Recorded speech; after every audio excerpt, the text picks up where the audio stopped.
Hello दोस्तों, good morning. कैसे हो आप सभी। जैसा कि आप सभी को पता है कि मैंने मॉर्निंग के अंदर जो है वो एसएससी जीडी का मॉक टेस्ट सीरीज लगा रखी है एसएससी जीडी की। इसकी आज क्लास 2 है। एक क्लास एज मैंने करा दी है, आज इसकी क्लास 2 है। और अब ये जब तक चलेगा, ये मॉक टेस्ट सीरीज जब तक चलेगी जब तक एग्ज़ाम नहीं हो जाता एसएससी जीडी का, ठीक है। और इवनिंग के अंदर मैं करा रहा हूँ आपको एसएससी सीजीएल का मॉक टेस्ट, ठीक है, एसएससी सीजीएल का, जिसके अंदर ये प्री और मेन दोनों के लिए यूज़फुल है और ज़्यादा फोकस इस पे मेंस पे है, ठीक है। तो ये भी आप शाम को ले सकते हो। ये डेली के डेली मैं एक सुबह एक शाम को डेली की 2 मॉक टेस्ट करवा रहा हूँ, ठीक है। प्रैक्टिस सेट है, मॉर्निंग के अंदर जीडी का करवा रहा हूँ और इवनिंग के अंदर एसएससी सीजीएल का करा रहा हूँ। तो ये दोनों की दोनों क्लास लिया करो मेरे भाई, बहुत मेहनत लगती है यहाँ पे क्वेश्चन लगाने में, ठीक है।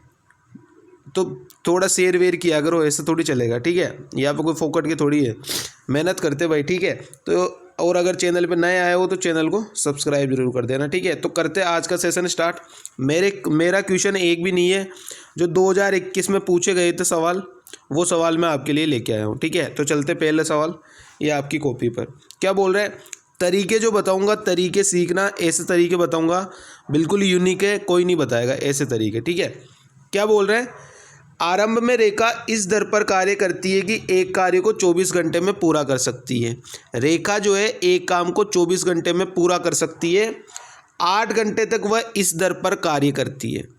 8 घंटे तक की वह इस दर पर कार्य करती है, मतलब 24 में से 8 घंटे काम कर लिया उसने। कितना काम बचा, 16 घंटे का काम बचा, यही काम बचा 16 घंटे का। 24 में से 8 पूरा हो गया, 16 घंटे का काम बचा। उसके बाद वह इस दर से कार्य करती है कि शेष कार्यों को 9 घंटे में पूरा कर पाए। मतलब 16 घंटे का काम 9 घंटे में काम करना चाहिए पूरा। दोनों का ले लो, यहाँ पे क्या लोगे, दोनों का ले लो एलसीएम टोटल वर्क। 16 और 9 का एलसीएम क्या होता है, 144। 16 नमानी 144, तो यहाँ पे क्या आ जाएगा, 9 और 16, इफिशिएंसी आ गई। अब आप टोटल वर्क निकालो। टोटल वर्क कैसे निकालोगे, 24 घंटे में काम कर रही थी और इधर 9 की इफिशिएंसी, तो 24 गुणा में 9 डिवाइड बाई वह उस कार्य को पूरी एक कार्य अवधि में वह कार्य पूरा करना चाहती है, तो कुल कितने घंटे का टाइम लगाएगी, 16 के हिसाब से काम कर रही है। तो 24 गुणा में 9 डिवाइड बाई 16, यानी 216।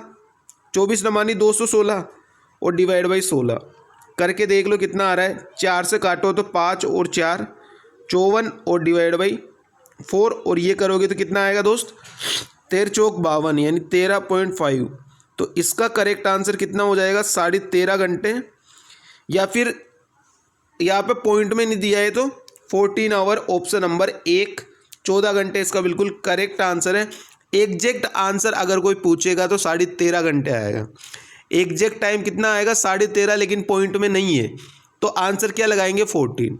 आंसर क्या हो जाएगा, 14 इसका बिल्कुल करेक्ट आंसर है, ठीक है। आई थिंक चीज़ें समझ में आ गई होगी। चलते नेक्स्ट सवाल पे। नेक्स्ट सवाल में क्या बोल रहे हैं, एक वस्तु को 210.80 में बेचने पर एक व्यक्ति को 15% की हानि होती है। मतलब 85% की वैल्यू अपने को कितनी दी है, 210.80। बोला क्या है, 9.5% का लाभ कमाना है, मतलब 109.5% की वैल्यू बतानी है। तो निकाल लो, 210.80 इंटू में 109.5 और डिवाइड बाई 85 करो। यहाँ से तो कितना आएगा, कैलकुलेशन तो करनी पड़ेगी, कोई चारा नहीं है इसका। कितना आ जाएगा आंसर, 271.56। कितना आ जाएगा, 271.56, और ये इसका बिल्कुल करेक्ट आंसर है, ऑप्शन नंबर बी, ठीक है। इसका करेक्ट आंसर कितना हो जाएगा, 271.56। चलते नेक्स्ट सवाल पे। आसान सवाल है, मेरा एक भी सवाल नहीं है, नहीं कोई लेना देना है, ये सारे के सारे सवाल एसएससी जीडी 2021 के, ठीक है। नेक्स्ट सवाल में क्या बोल रहे हैं, यहाँ पे करेक्शन कर लेना कि 3/7 कर लेना। यहाँ पे 3/7 चाल से चलाए तो 4 घंटे में कितनी दूरी तय करेगी, ठीक है। यहाँ पे 3/7 है, इसको ध्यान से नोट डाउन कर लेना, नहीं सवाल गलत हो जाएगा। 245 किलोमीटर की दूरी 7 घंटे में तय कर रही है। 245 किलोमीटर की दूरी 7 घंटे में तय कर रही है, तो स्पीड निकाल लूँ मैं, तो स्पीड कितनी आ जाएगी मेरे दोस्त, 245 डिवाइड बाई 7, तो कितना आ गया, 7 या 21, 3 7 पंजे 35, यानी स्पीड कितनी आ गई, चाल कितनी आ गई, 35 किलोमीटर प्रति घंटा।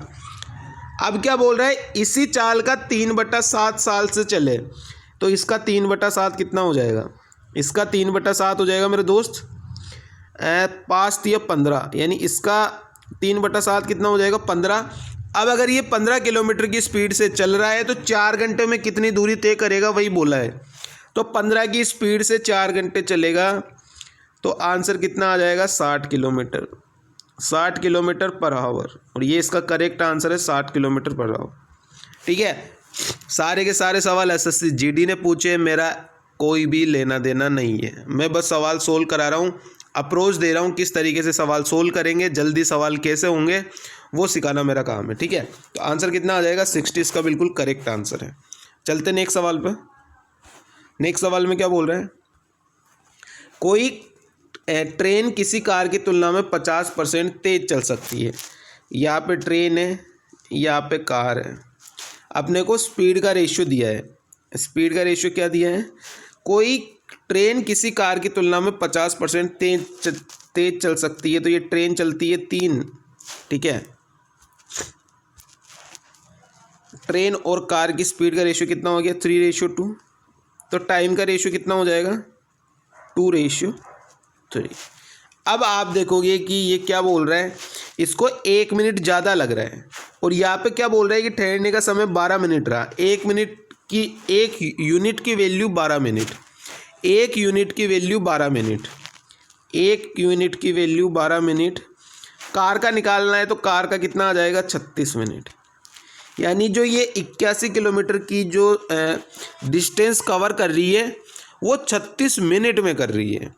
81 किलोमीटर को 36 मिनट में कवर कर रही है, तो उसकी अपने को चाल बतानी है, स्पीड बतानी है कि 1 घंटे में कितना चलेगी।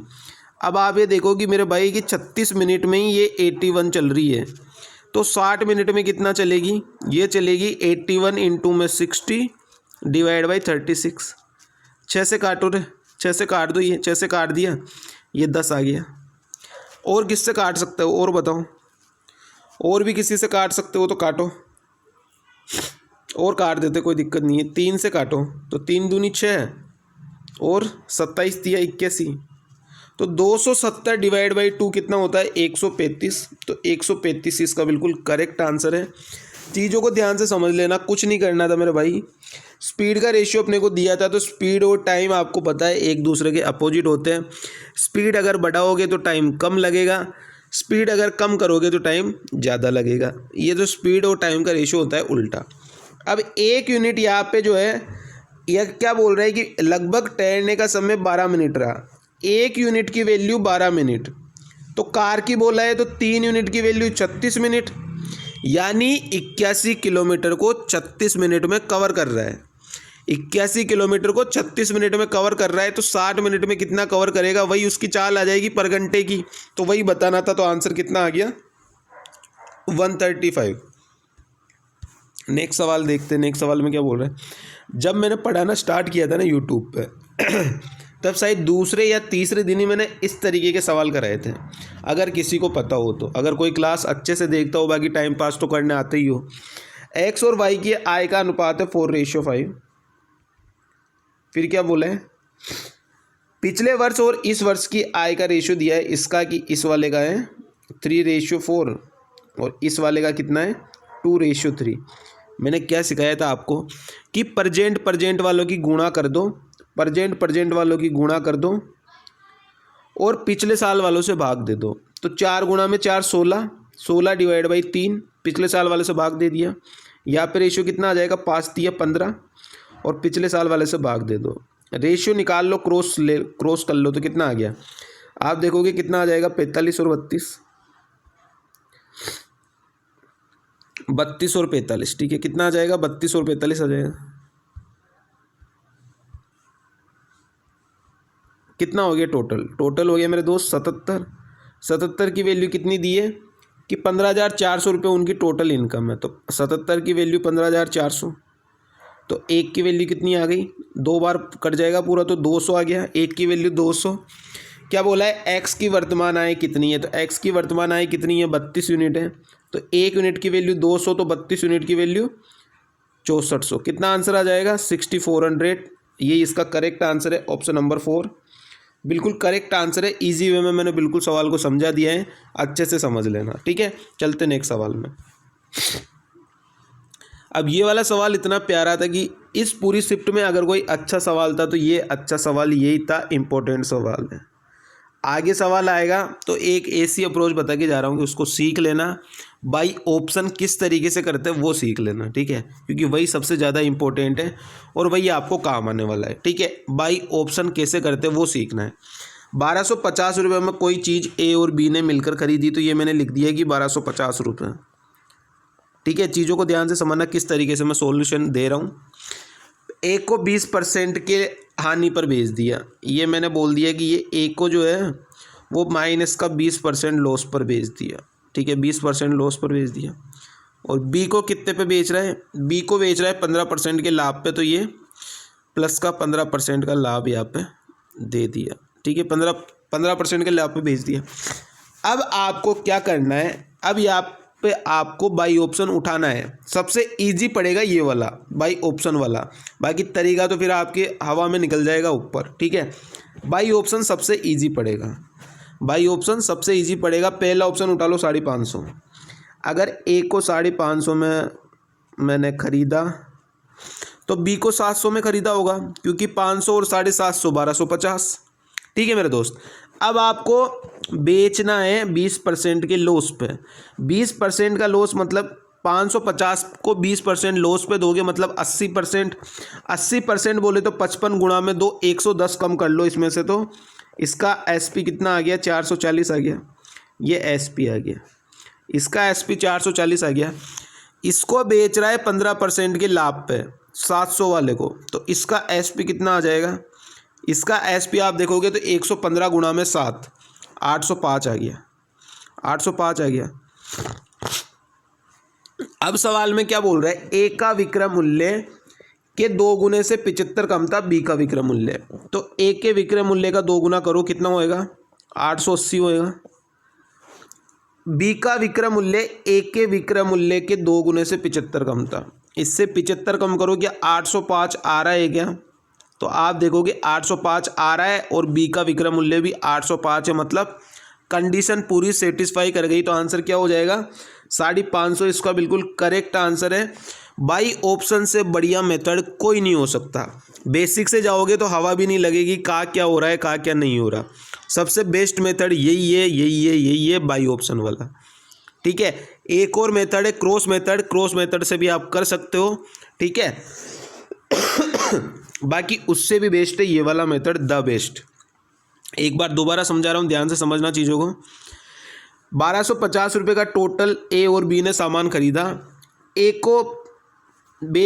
ने बेच दिया सामान को 20% के लॉस पर और बी ने बेच दिया सामान को 15% के प्रॉफिट पर, ठीक है, लाभ पर।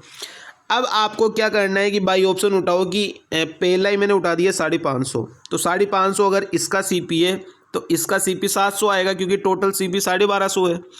अब क्या बोल रहा है? ए ने 20% के लॉस पर बेच दिया, तो 550 में से 20% लॉस पर बेच दिया, तो मतलब 440 पर बेच दिया। और बी ने 15% के लाभ पर बेच दिया, मतलब 805 पे बेच दिया।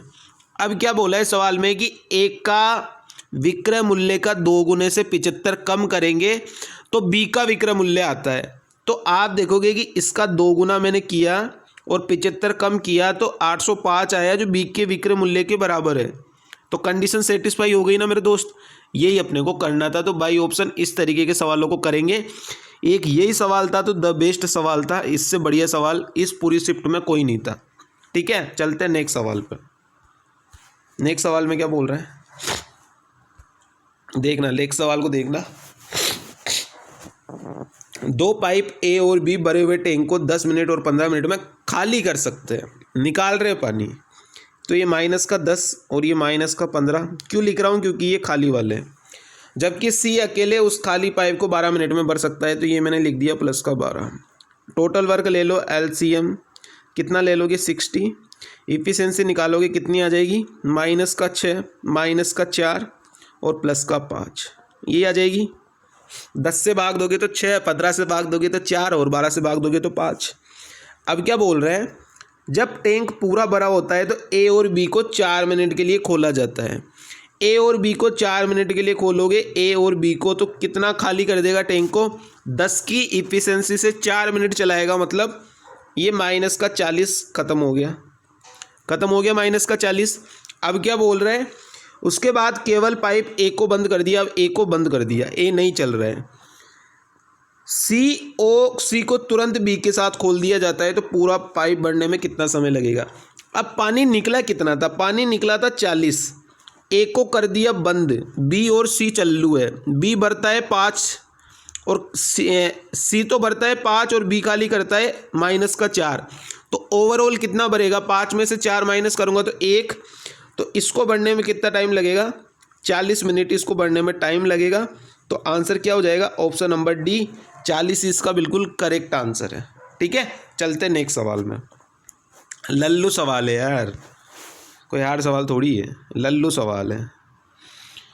7 मीटर गहराई और 20 मीटर त्रिज्या वाले बेलनाकार टैंक में अधिकतम कितना पानी भरा जा सकता है? और पाई की वैल्यू बोलिए कि 22/7 ले लेना। 22/7 ले लेना, मतलब 11 का कोई मल्टीपल ये आंसर होगा। देख लेते हैं कितने ऑप्शन मल्टीपल है। 8800 मल्टीपल है, 4000 नहीं है, 8000 भी नहीं है, 4800 भी नहीं है। तो एक ही ऑप्शन है, तो सवाल को सोल्व करना ही नहीं है। 8800 डायरेक्ट इसका करेक्ट आंसर हो जाएगा। ठीक है, चलते नेक्स्ट सवाल पे। क्या बोल रहा है सवाल में? 10% वार्षिक ब्याज दर पर 3.5 वर्षों के लिए, तो टोटल ऐसा ही कितना मिलेगा? 10 गुणा में 3.5 यानी 35 मिलेगा। 9 साल के 9% वार्षिक ब्याज पर 4.5 वर्षों के लिए, तो 4.5 वर्षों के लिए अगर आप लोगे 9% पर तो कितना मिलेगा? ये मिलेगा 40.5, यही मिलेगा 40.5। तो ये 40 पॉइंट ब्याज, ये दोनों से ब्याज मिल गया। अब बोला है कि निवेशित धनराशि के साधारण ब्याज से 55 रुपये कम होता है, मतलब ये वाला ब्याज जो है इससे 55 रुपये कम है। अपने हिसाब से कितना कम है? 5.5। और सवाल के हिसाब से कितना कम है? 550। भाई 55 कम है, तो 1 की वैल्यू कितनी आ जाएगी? 1 की वैल्यू, ये पॉइंट को हटा के 0 लगा दिया इधर, तो 1 की वैल्यू आ गई 10। बोला क्या है? धनराशि की गणना कीजिए, मतलब प्रिंसिपल निकालना है। 1 की वैल्यू 10, तो 100 की वैल्यू कितनी हो जाएगी? 100 की वैल्यू हो जाएगी 1000, और ये इसका करेक्ट आंसर है 1000। बताओ समझ में आया नहीं आया? आसान था ना? ऐसा ही निकालना था। ऐसा ही क्या होता है? रेट इंटू में टाइम परसेंटेज। तो रेट दिए 10, टाइम दिया है 3.5, तो पहले वाले का ब्याज आ गया 35।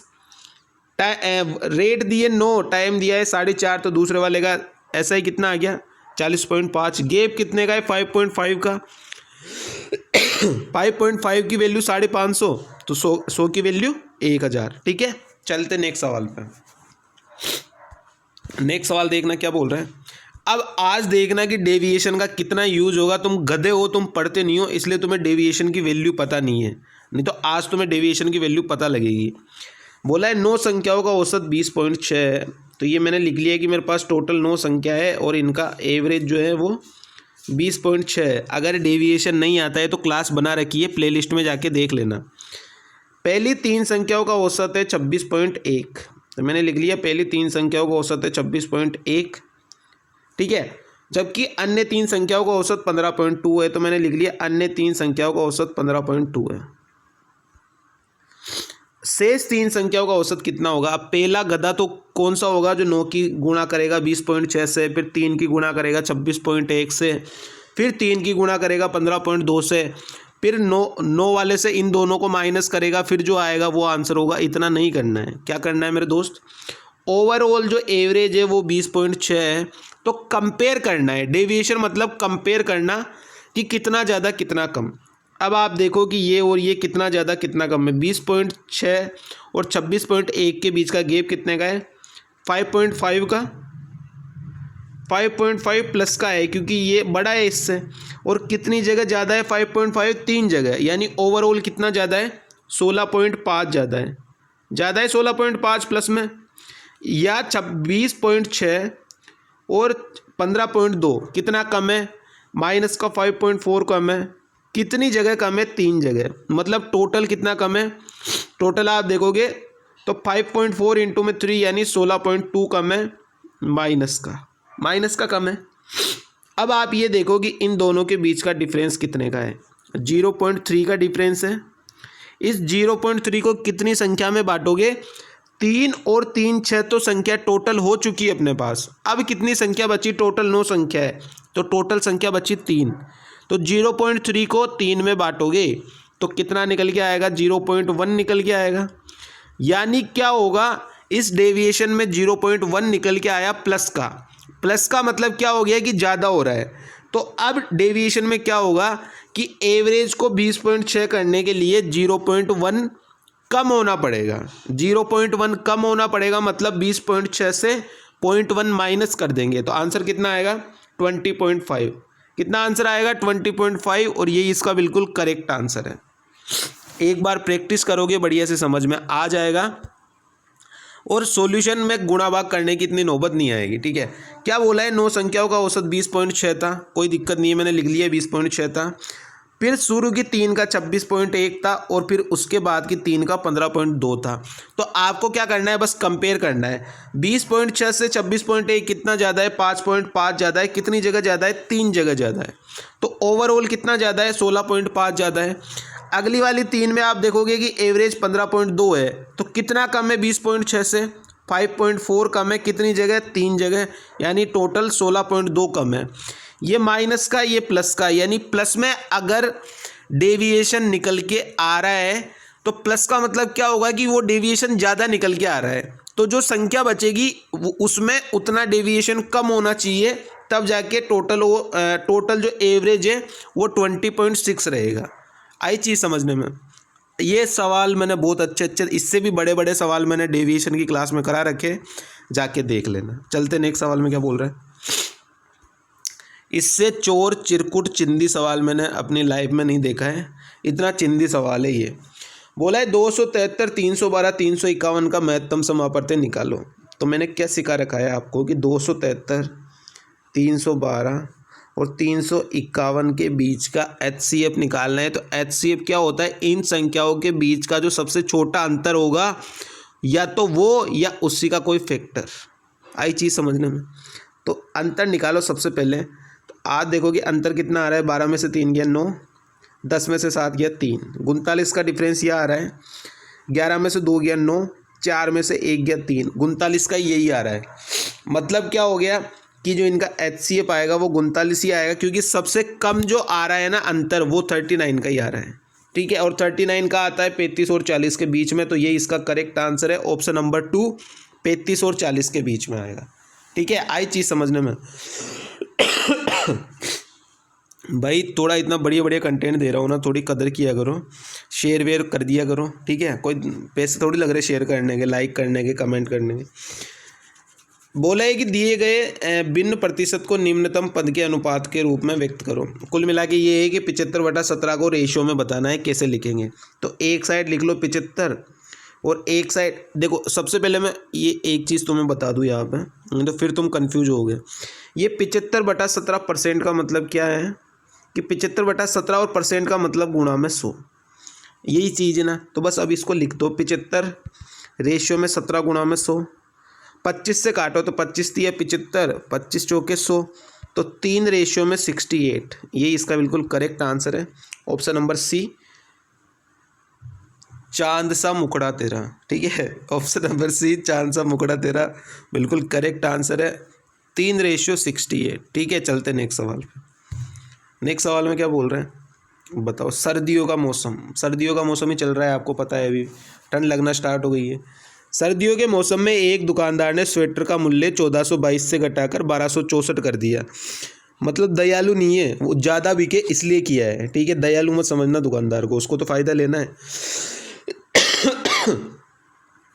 1422 से घटाकर 1264 कर दिया, तो कितना डिस्काउंट दे दिया, कितना छूट दे दिया उसने? 12 में से 4 गया तो 8, इधर 11 में से 6 गया तो 5, इधर 3 में से 2 गया तो 1, मतलब 158 का उसने डिस्काउंट दे दिया।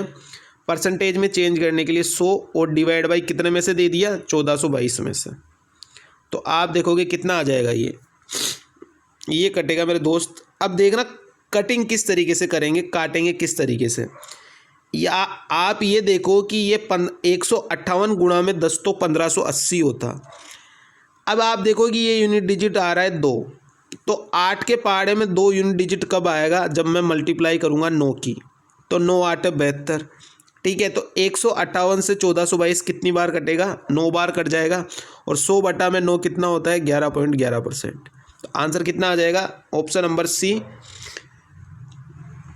चंद्रमुखी तुम सिर्फ मेरी हो। ऑप्शन नंबर सी 11.11 इसका बिल्कुल करेक्ट आंसर है। ठीक है मेरे भाई, चलते हैं नेक्स्ट सवाल पे। नेक्स्ट सवाल में क्या बोल रहे हैं? इस सवाल में आपको क्या करना है, एक शॉर्ट ट्रिक बताऊं या पूरी लॉन्ग ट्रिक बताऊं? जो आप बोलोगे मैं वही बता दूंगा। सबसे पहले मैं आपको इसमें शॉर्ट ट्रिक बता रहा हूं। आपको क्या करना है, बड़े वाले में छोटे वाले का भाग दे दो आप 18/2 और इसका कर दो आप क्यूब। ये तो है कतई शॉर्ट ट्रिक। ये है शॉर्ट ट्रिक कि 18 बाई बड़े वाले में छोटे वाले का भाग दे दो, ठीक है, और इसका क्यूब कर दो। तो आंसर कितना आ जाएगा? 729 आ जाएगा। या फिर आपको एक चीज़ और देखनी है, इससे भी शॉर्ट आपको क्या देखना है कि कौन से ऑप्शन में क्यूब है, कौन सा ऑप्शन जो है वो क्यूब बना रहा है। 729 क्यूब होता है, ठीक है। 729 किसका क्यूब होता है? 9 का क्यूब होता है।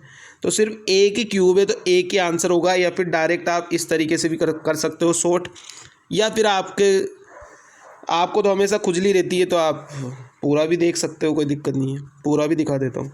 क्या बोला है? प्रत्येक 2 सेंटीमीटर व्यास वाली शीशे की गेंदों की संख्या ज्ञात करिए। तो मैंने मान लेता है कि मेरे पास संख्या x है, इनटू में 4/3 पाई r क्यूब, मतलब 1 का क्यूब 1 ही आ जाएगा। 18 सेंटीमीटर व्यास वाले एक गोले से बनाया जाता है। तो आ जाओ गोले का भी रख दो। 4/3 इंटू में, अब ये व्यास 2 है इसलिए मैंने रेडियस 1 लिखी है। व्यास 18 है तो रेडियस कितनी आएगी? 9 आएगी, ठीक है। तो ये पाई और ये 9 का क्यूब, ठीक है। ये काटना स्टार्ट करो। 4/3 पाई से 4/3 पाई कट गया। 1 का कोई मतलब है ही नहीं, तो ये x की वैल्यू कितनी आ गई? 9 का क्यूब यानी 729। तो इस तरीके से मैंने आपको बताया कि आप डायरेक्ट बड़े वाले में छोटे वाले का भाग देके क्यूब कर दो तो भी वही आंसर आएगा, ठीक है। चले नेक्स्ट सवाल पे चलते हैं। क्या बोल रहा है नेक्स्ट सवाल में? ये एक और आ गया भाई, डेविएशन का सवाल। मैंने आपको 1000 बार बता दिया भाई, डेविएशन अच्छे तरीके से पढ़ लो तो फायदे में रहोगे। 100 छात्रों के औसत अंक 80 है, तो मैंने लिख लिया वापस वही स्टेप की 100 के औसत अंक 80 है। फिर क्या बोल रहा है? वरीयता सूची में शीर्ष 15 छात्र, मतलब जो शुरू के टॉप छात्र है 15, उनका एवरेज है 84, और जो नीचे के 15 छात्र है उनका एवरेज है 74। मैंने क्या बोला कि कंपेयर करना है बस आपको। डेविएशन मतलब कंपेयर कर दो। 80 और 84 कितना ज़्यादा है? प्लस का 4 ज़्यादा है। कितनी जगह ज़्यादा है? 15 जगह ज़्यादा है। तो 15 गुणा में 4 कितना आ गया? 60 प्लस में। अब आ जाओ इस वाले में। 74 80 से कितना कम है? माइनस का 6 कम है। कितनी जगह कम है? 15 जगह, मतलब टोटल 15 गुणा में 6 माइनस का 90 कम है, ठीक है। अब आप देखोगे इन दोनों के बीच का डिफरेंस कितने का है? माइनस के 30 का। तो इस माइनस के 30 को आप क्या करोगे? टोटल कितनी संख्या बच गई अपने पास? 15 और 15 30 संख्या हो चुकी। टोटल संख्या है 170 संख्या बच चुकी है। तो इसको बांट दो 70 में। तो यहाँ से मेरे दोस्त कितना आएगा निकल के? यह आएगा 0.43, और वो भी माइनस का। माइनस का निकल के आया, मतलब क्या हुआ कि ये जो है वो माइनस का 0.43 डेविएशन कम है इन संख्याओं में। तो जो अगली 70 संख्या होगी उसके अंदर ये ज़्यादा होना चाहिए। माइनस है तो आपको इस वाले एवरेज में प्लस करना है, और अगर प्लस है तो आपको इस वाले एवरेज में माइनस करना है। तो आंसर मेरे दोस्त कितना आ जाएगा? 80.43। यहाँ पे माइनस का साइन है, माइनस का साइन है मतलब आपको प्लस इसको जोड़ना है, और अगर यहाँ पे प्लस का साइन होता तो आपको माइनस करना है इस वाले एवरेज में से। आई चीज़ समझ में? तो आंसर कितना आ जाएगा? 80.43। चलते नेक्स्ट सवाल पे। सेम सवाल था, कोई ज़्यादा डिफरेंस नहीं था। ये वाला इतना चिरकुट सवाल है, इसको भी देख लेना एक बार क्या बोल रहा है सवाल में।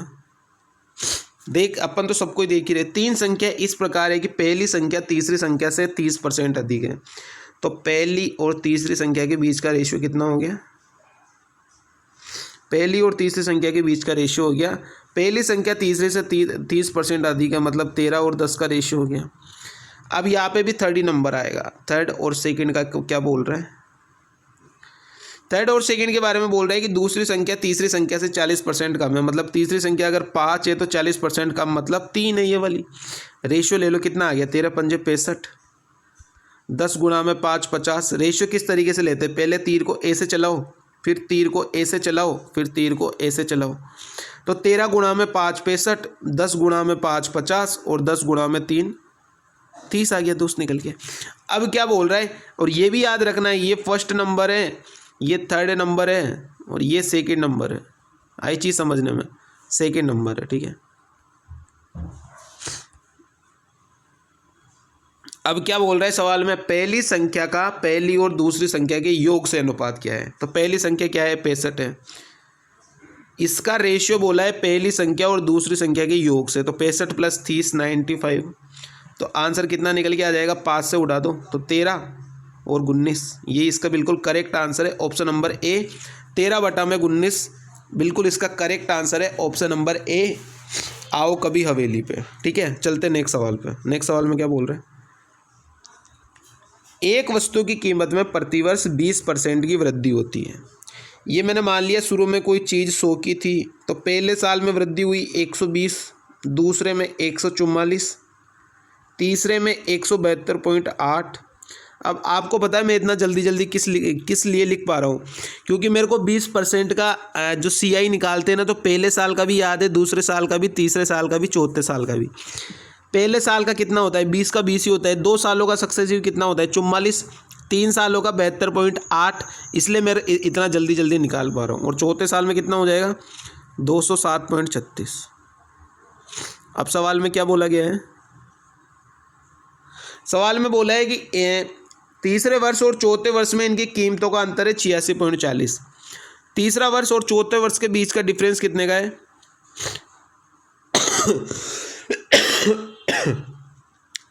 34.56 का।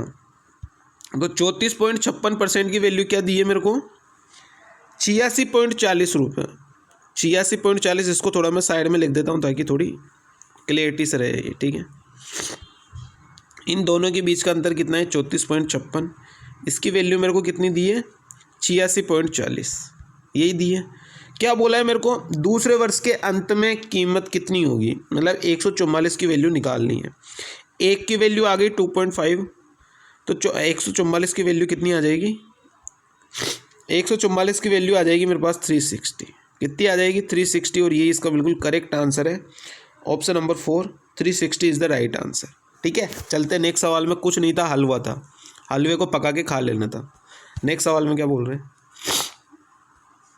किस्त वाले सवाल इतने बढ़िया तरीके से एक एक बच्चे को रटवा रखे हैं मैंने, रट लो भाई, कोई दिक्कत नहीं है।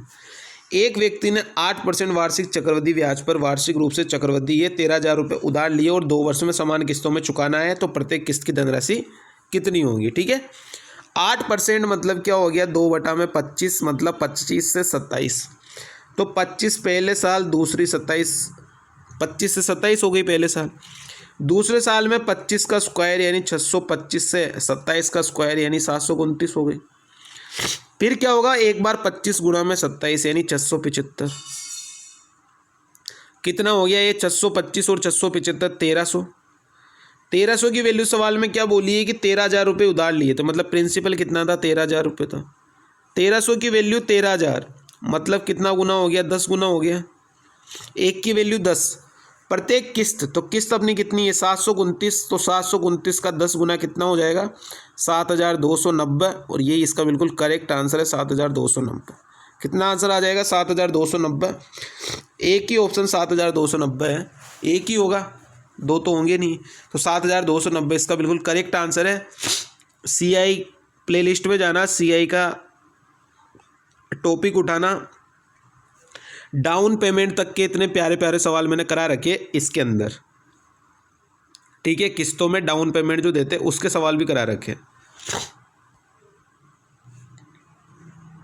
नेक्स्ट सवाल में क्या बोल रहे हैं, एक दुकानदार 2 जोड़ी जूते समान मूल्य पर खरीदता है, मतलब CP सेम है। एक जोड़ी को 15% के लाभ पर, 15% मतलब 3/20 मतलब 20 के सामान को 23 पे बेच दिया एक जोड़ी को। फिर क्या बोल रहे हैं, फिर बोल रहे हैं मेरे दोस्त कि दूसरे को 5% आनी, 5% मतलब 1/20 मतलब 20 के सामान को 19 पे बेच दिया।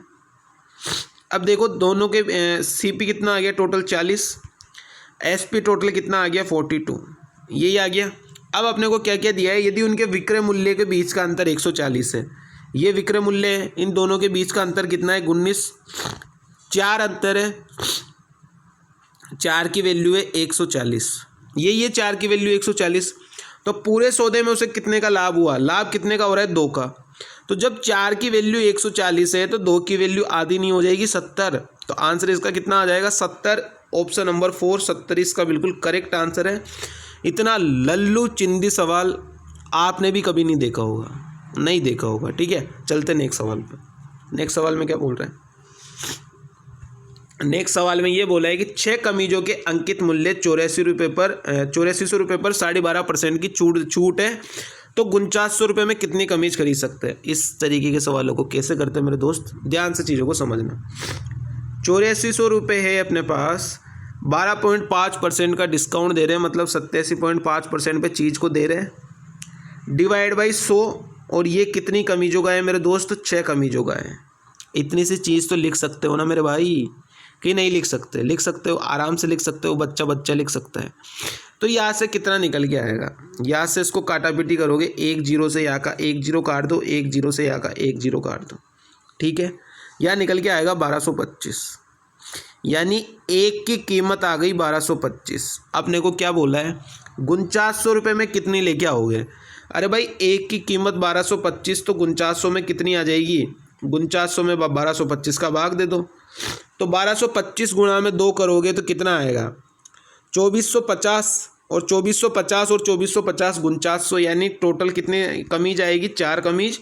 ये इसका बिल्कुल करेक्ट आंसर है। Option number 4 is the right answer. Option number 4 is the right answer, ठीक है। तो आंसर कितना हो जाएगा, कितनी कमीज खरीद लेगा अगला बंदा, 4 कमीज खरीद लेगा। एक कमीज की कीमत है 1225 रुपये, बहुत ही सस्ती कमीज है, ठीक है। चलते नेक्स्ट सवाल पे। अब इतने लल्लू सवाल आपने देखे क्या कभी, ये सब एसएससी वालों ने पूछे, मेरा इसमें कोई याद नहीं है। फर्स्ट इंटू लास्ट और सेकेंड इंटू में थर्ड करना है, कुछ नहीं करना था।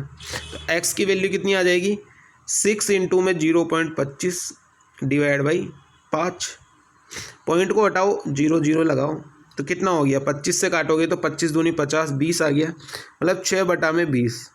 इसको सोल्व नहीं कर सकते, नीचे 100 बना दो, 5 की गुणा कर दो, ऊपर भी 5 की गुणा कर दो, 30/100, और 30/100 का मतलब क्या हो गया, 0 से 0 कट गया तो क्या आ गया 0.3। ये इसका बिल्कुल करेक्ट आंसर है। Option number 4 0.3 is the right answer, ठीक है। चले नेक्स्ट सवाल पे। हलवा था, लल्लू था। बोला है 3 संख्याएं 4 3 7 के रेशियो में है, 4 देखना 4 3 और 7 के रेशियो में है, इनका महत्तम समापवर्तक 1 है, HCF 1 है। आप बताओ 4 3 और 7 का HCF कितना होता है, 1 होता है। 1 की वैल्यू दी है 6, 1 की वैल्यू कितनी दी है 6। तीनों संख्याओं का योग कितना हो जाएगा, तीनों संख्याओं का योग कितना है, 4 3 7 और 7 14, तो 14 इंटू 6 कितना होता है 84, तो 84 इसका बिल्कुल करेक्ट आंसर है। Option number 2, option number B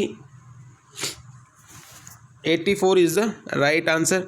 आप डायरेक्ट भी कर सकते थे भाई 14 का मल्टीपल कौन है, लेकिन 14 के मल्टीपल ये सारे के सारे ही है, तो आपको दिक्कत होती, तो इसलिए मैंने पूरा सोल्व किया, बाकी मैं पूरा सोल्व नहीं करता। आपको पता लग गया कि इनका HCF कितना आता है, 4 3 7 है, कोई भी नंबर कॉमन नहीं है, तो HCF आ गया 1 की वैल्यू दे रखी है भाई 6 है, तो टोटल सम कितना हो गया 14 हो गया, तो 14 की वैल्यू 84 हो जाएगी। 1 यूनिट की वैल्यू 6, तो 14 यूनिट की वैल्यू 84। चलते नेक्स्ट सवाल पे। आज का लास्ट सवाल है, लल्लू सवाल है, इतना कोई हार्ड सवाल नहीं है। बोला है श्रीमती गुप्ता, श्रीमान नहीं है, श्रीमती है। श्रीमती गुप्ता ने अर्धवार्षिक रूप से चक्रवृद्धि होने वाली 8% वार्षिक चक्रवृद्धि ब्याज की दर पर 50,000 रुपये का निवेश किया। कुल मिला के ये है कि श्रीमती गुप्ता ने 50,000 रुपये का एक ठेला लगवा दिया। क्या लगा दिया, चाय का ठेला लगा दिया। बहुत समझदार थी, इसको पता है कि आजकल चाय पी के लोगों ने तरक्की करी है, तो इसने क्या किया, इसने चाय का ठेला खुलवा दिया एक, ठीक है। अब क्या बोल रहे हैं, 50,000 रुपये की राशि खत्म करी, मतलब प्रिंसिपल 50,000 रुपये ना, 1 वर्ष के लिए सावधि जमा फिक्स डिपॉजिट में किया। सावधि जमा की अवधि वसूल करने के लिए उसे कितनी राशि मिलेगी। 1 साल के लिए जमा करा रही है, रेट है 8% और अर्धवार्षिक के हिसाब से, तो आप खुद बताओ मेरे दोस्त कि रेट कितनी हो जाएगी। 8% थी 1 साल की, तो 6 महीने की कितनी हो जाएगी, आधी हो जाएगी 4%। टाइम था पहले 1 साल, मतलब 1 साल में एक बार ब्याज मिल रहा था जब पूरा वार्षिक था। अब 6 महीने में ब्याज मिलेगा तो 1 साल में कितना ब्याज मिलेगा, 2 बार मिलेगा। तो आप निकाल लो कि टोटल CI कितना मिल रहा है इसे।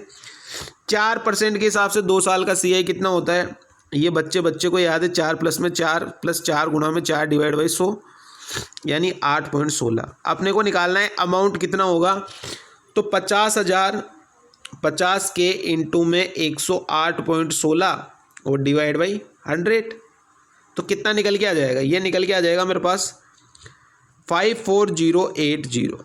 ठीक है, ये कितना आंसर आ जाएगा 54080, ऑप्शन नंबर बी। शायद CI की पहली क्लास कराई थी ना, उसी दिन इस तरीके के लल्लू सवाल मैंने करा दिए थे। ठीक है, तो ये आज के अपने सवाल थे सारे के सारे। मेरा इनमें एक भी सवाल नहीं था, मैं 23 सवाल लेके आया था। आज 2 सवाल थे बोर्ड मास के, इसलिए मैं उनको बोर्ड मास के सवालों को याद नहीं कराऊंगा, क्योंकि उनको आपको खुद को करना है। बोर्ड मास मतलब जोड़ बाकी गुणा भाग वाले सवाल मैं याद नहीं कराऊंगा। ठीक है, अब आपको कमेंट करके बताना है कि आपने 23 में से कितने नंबर, आपके 23 में से कितने नंबर लाए हैं आपने। ठीक है, कितने नंबर गेन किए, और वो भी होनेस्ट तरीके से बताना है आपको कि हाँ मेरे इतने नंबर आए, और मैं झूठ नहीं बोल रहा, बिल्कुल लॉयल तरीके से। 15 आए, 18 आए, 20 आए, 22 आए, 21 आए, 23/23 आए, कितने नंबर आए कमेंट करके ज़रूर बताना। ठीक है, चलते हैं, टाटा बाय बाय। और इवनिंग के अंदर SSC CGL वाले तैयार है ना, अच्छे सवाल लेके आऊँगा। जैसे सवाल कल थे मेंस के, वैसे सवाल आज के होंगे। ठीक है, चलते, thank you so much, tata bye bye.